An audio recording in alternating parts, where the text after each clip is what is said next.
severe thunderstorm warning for Hancock County, Georgia.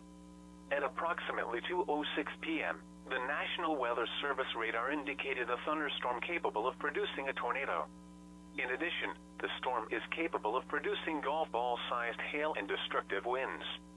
The safest place to be during a tornado is a shelter in a sturdy building, like a basement. If such a room does not exist, seek shelter in a small interior room in a building. If you are outside or in a vehicle, seek shelter in the building closest to you.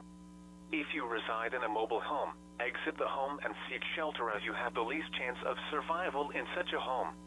Report any missing persons, injuries, and damage to the police or the National Weather Service. Thank you for your cooperation.